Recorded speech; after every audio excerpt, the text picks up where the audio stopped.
aparte de que pues soy analista de... Durante décadas, fue el orgullo indiscutible de todo un país.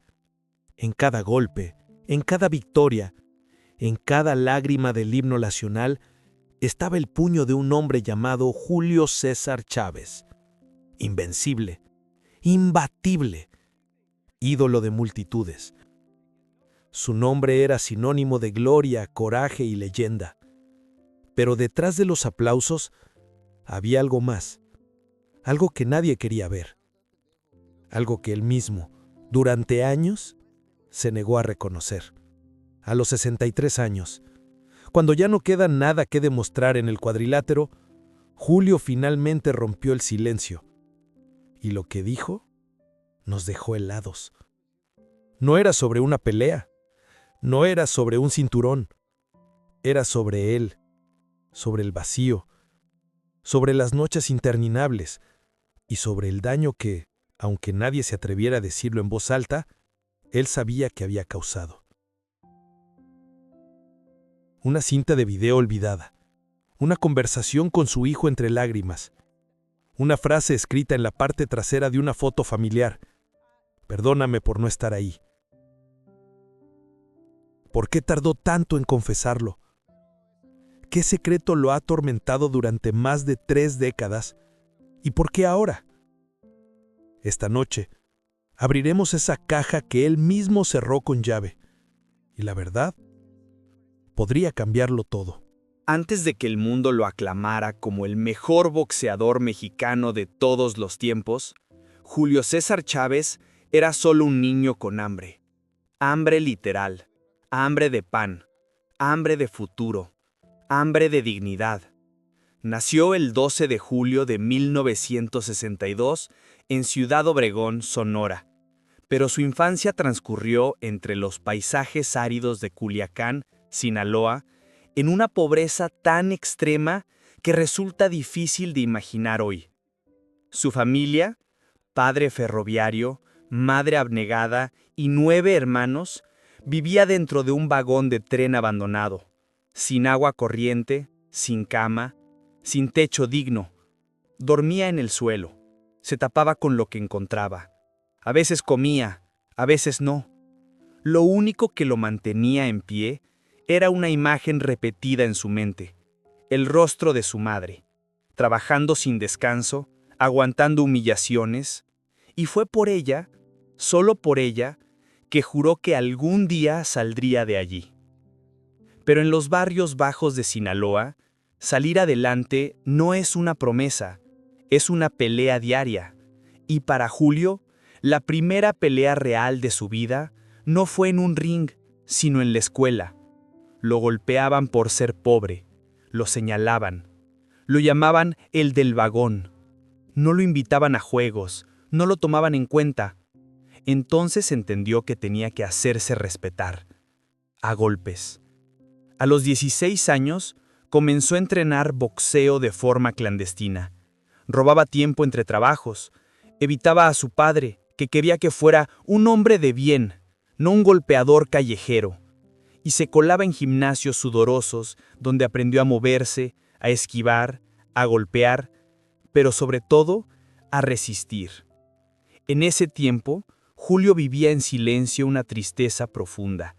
Había perdido a uno de sus hermanos en un accidente trágico, y la familia, ya quebrada por la miseria, se desmoronaba emocionalmente.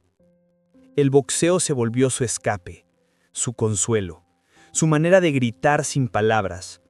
Con cada entrenamiento, su cuerpo se endurecía, pero su corazón se volvía más frágil. En casa, nadie celebraba sus primeros logros. No había abrazos, no había orgullo, solo cansancio, deudas y una madre que empezaba a enfermar. Fue entonces cuando prometió: no me importa morir sobre el ring, pero no voy a morir pobre. Su primera pelea amateur la ganó con furia, la segunda con técnica, la tercera con hambre. A los 17 años ya era conocido en Sinaloa como un fenómeno. No era elegante, no era refinado, pero tenía algo que nadie podía enseñar: el fuego de la desesperación. En una entrevista mucho después, Julio diría: «Yo no peleaba para ganar cinturones, peleaba para que mi madre no tuviera que lavar ropa ajena». A los 18 años, se mudó a Tijuana y durmió en gimnasios. Vendía dulces para comer. Pero cuando subía al ring, todo desaparecía. No era un niño del vagón, era un gladiador.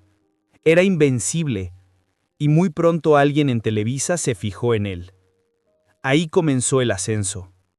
Pero la infancia no se va, no desaparece, no se borra con títulos ni con aplausos, y ese niño que aún se sentía invisible para su padre, comenzaría a construir una carrera imbatible, mientras una sombra lo seguía muy de cerca, una sombra llamada vacío. Cuando Julio César Chávez debutó como profesional el 5 de febrero de 1980, nadie imaginaba que aquel joven delgado y con mirada incendiaria se convertiría en una leyenda viviente. Pero desde la primera campanada, algo en él era diferente. No solo golpeaba con precisión, golpeaba con historia. Cada puño llevaba el peso de una infancia rota, de una madre sacrificada, de noches sin comida. Peleaba como si la vida dependiera de ello, porque realmente dependía. En menos de una década, acumuló victoria tras victoria con una ferocidad que impresionaba el mundo. Para 1984 ya era campeón mundial de peso superpluma del CMB. Luego vendrían los títulos en peso ligero y superligero. En cada combate, Julio no solo ganaba, arrasaba.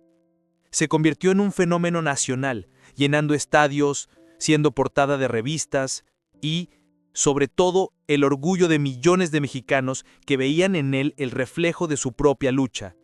No era solo un boxeador, era un símbolo. Pero con la fama llegó lo que nadie le enseñó a enfrentar: el exceso. El dinero fluía como nunca.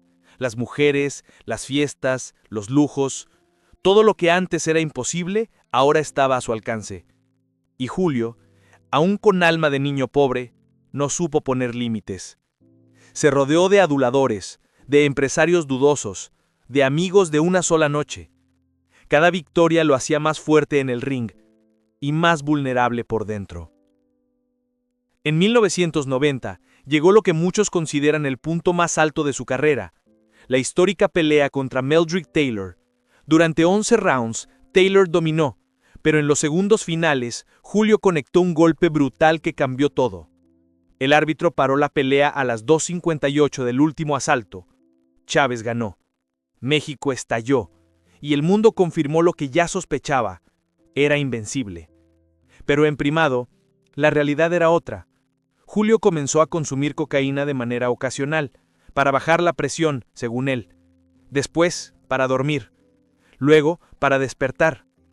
El hombre que conquistaba el mundo por fuera comenzaba a desmoronarse por dentro. Las noches se alargaban, las peleas internas con sus demonios eran más duras que cualquier combate televisado. En 1992, ante 130,000 espectadores en el Estadio Azteca, venció a Greg Haugen en lo que sigue siendo la pelea con mayor asistencia en la historia del boxeo. Una victoria que debió ser gloriosa, pero que él apenas recuerda. Estaba anestesiado, por el éxito, por las sustancias, por el ruido de un mundo que no le permitía detenerse. Y entonces llegó Oscar de la Hoya. En 1996, Chávez, ya con 33 años, enfrentó al Golden Boy. Fue un desastre. Julio fue superado, humillado y detenido por el árbitro en el cuarto round. Años más tarde confesaría que peleó drogado, sin haber dormido, con el corazón partido. Dijo: «No perdí contra Oscar, perdí contra mí mismo». Esa pelea no solo marcó un antes y después en su carrera, marcó el comienzo de la caída. Su imagen pública comenzó a fracturarse, las críticas aumentaban, los escándalos se filtraban, su esposa se alejaba, sus hijos crecían, y él no estaba. Pero no todo fue derrota. A pesar de las adicciones, Chávez aún tenía destellos de grandeza. Ganó peleas memorables, se reinventó, cambió de entrenadores. Pero cada paso adelante parecía ir acompañado de 2 pasos hacia atrás. Los tabloides ya no hablaban de sus puños, sino de sus noches en centros de rehabilitación, de sus escándalos con mujeres, de los intentos de suicidio. Y sin embargo, el pueblo mexicano no lo soltaba, porque Julio era uno de ellos, un luchador, un hombre roto pero valiente. Cada vez que caía, había esperanza de que se levantaría, porque si él, el más grande, podía vencer sus demonios, entonces todos podían. Pero aún faltaba lo peor, porque la verdadera pelea de Julio César Chávez aún no había comenzado. La derrota ante De La Hoya no fue solo una pérdida deportiva, fue una grieta emocional. Julio César Chávez había tocado el cielo con los cuños, pero ahora caía sin red. Lo que antes era celebración, ahora era silencio. Lo que antes era admiración, ahora era duda. Y lo que antes era fuerza, ahora era fragilidad. Afuera, los medios hablaban de una leyenda en declive, pero por dentro, Julio ya no sabía quién era. Las drogas se volvieron compañeras fieles. La cocaína y el alcohol no eran fiesta, eran anestesia. Cada línea, cada trago, cada noche perdida era un intento desesperado por no sentir o por olvidar. Olvidar su infancia, su dolor, su soledad.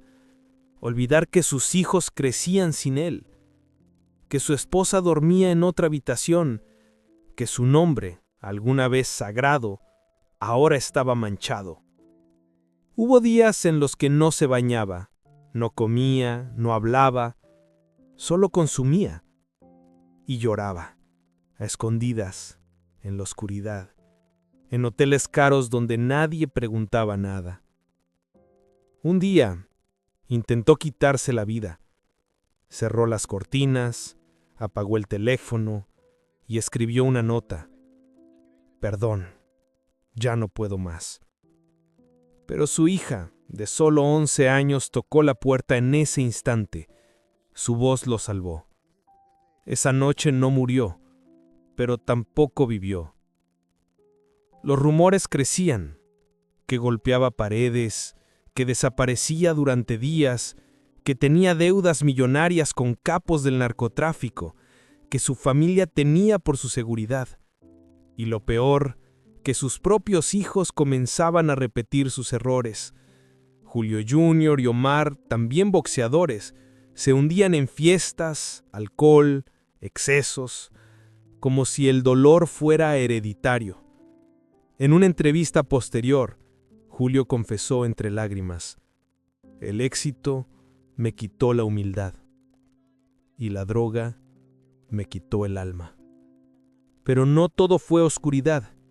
En medio de la tormenta, una figura clave apareció: Cristian, su actual esposa, una mujer firme, silenciosa, que no buscaba fama ni titulares. Ella lo llevó a rehabilitación. Lo esperó, lo sostuvo, pero le puso una condición: solo te quedas si decides vivir. Fue entonces cuando Julio tocó fondo. En un centro de rehabilitación en Baja California, rodeado de otros adictos, el campeón lloró como niño, sin cinturones, sin cámaras, sin público, solo un hombre destruido intentando reconstruirse. Y lo hizo, con pasos lentos, con caídas, pero con verdad. Fundó un centro de rehabilitación, dio charlas, visitó cárceles, se enfrentó cara a cara con jóvenes rotos como él lo estuvo alguna vez. Julio encontró su nuevo ring, el de la redención. Pero aún hoy, las heridas siguen abiertas. Su relación con sus hijos es tensa. Julio Jr. ha recaído varias veces. Omar abandonó el boxeo, y aunque los ama con todo su ser, el peso de sus errores como padre lo persigue. En una reciente entrevista televisiva, cuando le preguntaron qué fue lo más difícil de su vida, respondió sin dudar: perdonarme a mí mismo. Porque el lado oscuro de la fama no siempre son los escándalos. A veces es el eco que queda cuando se apagan los aplausos. Hoy, a sus 63 años, Julio César Chávez ya no sube al ring, pero sigue peleando. No contra un rival de carne y hueso, sino contra algo más complejo: los recuerdos, los errores, los silencios. Vive en Tijuana, en una casa modesta pero luminosa, rodeado de fotografías, cinturones y medallas que alguna vez simbolizaron gloria, pero que ahora son solo recordatorios de un pasado que ya no duele, pero tampoco se olvida. Cada mañana comienza con oración. Medita. Agradece estar vivo, porque durante mucho tiempo Julio creyó que no llegaría viejo, y sin embargo, aquí está, de pie, con voz firme y sobre todo con algo que nunca antes tuvo: paz. Su rutina es sencilla. Desayuna con su esposa Cristian, la mujer que lo sostuvo en sus noches más oscuras. Ella, con una paciencia de hierro, ha sido su equilibrio. No busca cámaras, no concede entrevistas. Solo lo cuida, lo escucha, lo ancla. Y él, en cada palabra, en cada gesto, le agradece con una ternura que sorprende en alguien que alguna vez fue tan violento. Julio ya no vive del pasado. Hoy dedica su vida a su centro de rehabilitación, donde ayuda a jóvenes con adicciones, muchos de ellos sin familia, sin rumbo. No da discursos grandilocuentes, solo habla desde su verdad. Dice: si yo, que fui el más grande, toqué fondo, cualquiera puede tocarlo, pero también cualquiera puede levantarse. Su relación con sus hijos, aunque marcada por años de distancia emocional, ha empezado a sanar. Con Julio Jr. ha compartido entrenamientos, consejos y silencios importantes. A veces no hablan mucho, pero se miran con respeto.